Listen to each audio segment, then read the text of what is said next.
মা মারা যাওয়ার কয়েক বছর পর মায়ের ঘর পরিষ্কার করতে গিয়ে মায়ের লেখা একটা চিঠি পাই। চিঠিতে লেখা ছিল, খোকা, এই চিঠিটা যখন তোর হাতে পড়বে তখন তোর থেকে আমি অনেক দূরে চলে যাব, যেখান থেকে কেউ কোনোদিন ফিরে আসে না। খোকা, তোর অনেক কথাই মনে নেই, তাই আমি কথাগুলো চিঠিতে লিখে গেলাম। তুই যখন ছোট ছিলি একবার তোর জ্বর এসেছিল। আমি দিনরাত ঘুমাতে পারিনি, তোকে নিয়ে বসেছিলাম, কারণ তোকে বিছানায় শোয়ালেই তুই কেঁদে উঠতি।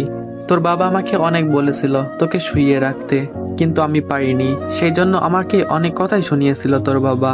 তোকে যখন আমি বিছানায় শোয়াতাম তুই বারবার প্রস্রাব করে বিছানায় ভিজিয়ে ফেলতি।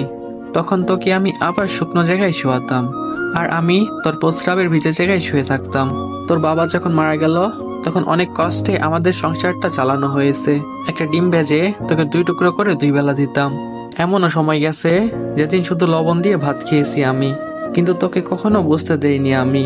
একদিন রান্না করার মতো ঘরে চাল ছিল না, তখন কোনো উপায় না পেয়ে একটা বাড়িতে কাজ করে চাল এনে তোকে রান্না করে খাইয়েছিলাম। হয়তো তুই ভুলে গেছিস, যখন তোর এসএসসি পরীক্ষার ফি দিতে পারতেছিলাম না তখন তোর বাবার দেওয়া শেষ স্মৃতি নাকফুলটা বিক্রি করে দিয়েছিলাম।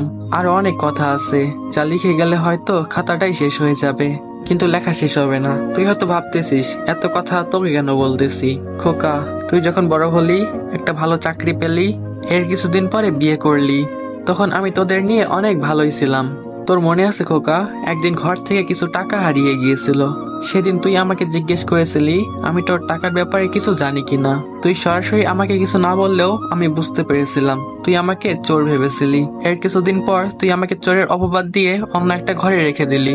খোকা, আমার সেই ঘরটিতে থাকতে অনেক ভয় করতো, কারণ ঘরটি তোদের কাছ থেকে অনেক দূরে ছিল। খোকা, তোকে একদিন বলেওছিলাম আমার একা একা থাকতে ভয় লাগে। তুই আমাকে বলেছিলি মরণ আসলে যে কোনো জায়গায় আসবে। আমার হাতুর ব্যথাটা অনেক বেড়েছিল, তাই তোকে বলেছিলাম খোকা আমাকে কিছু ঔষধ কিনে দিবি। তখন তুই আমাকে বলেছিলি এই বয়সে ঔষধ খাওয়া লাগবে না, এমনি এমনি ঠিক হয়ে যাবে। খোকা, বিছানা থেকে উঠতে পারতাম না, শরীরে খুশকা পড়ে গিয়েছিল, শরীর থেকে পচা গন্ধ আসতো। কতদিন যে স্নান করিনি তা ঠিক বলতে পারবো না। খোকা, তোর ঘরটা ছিল আমার ঘর থেকে অনেক দূরে। কখন তুই আসিস আবার কখন তুই চলে যাস আমি কিছুই দেখতে পারতাম না, তারপরে পথের দিকে তাকিয়ে থাকতাম। খোকা, তুই যখন ছোট ছিলি আমি খেতে বসলে তোকে কোলে নিয়ে খেতে বসতাম, তবুও কখনো চোখের আড়াল হতে দিতাম না তোকে।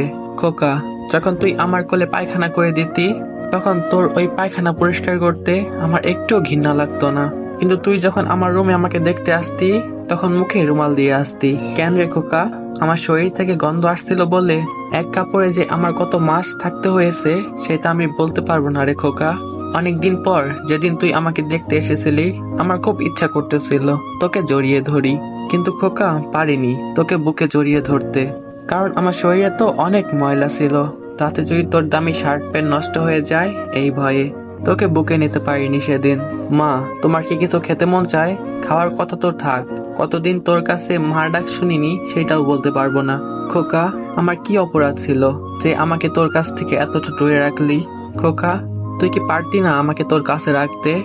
খোকা, তুই কি পারতি না আমাকে একটা কাপড় কিনে দিতে? খোকা, তুই কি পারতি না আমাকে একটা ডাক্তার দেখাতে?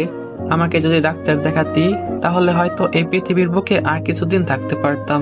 খোকা, কোনো মাই তার সন্তানের কাছ থেকে পেট ভরে খেতে চায় না, শুধু মন ভরে মার ডাক শুনতে চায়, যা তুই কখনোই বুঝতে চাসনি।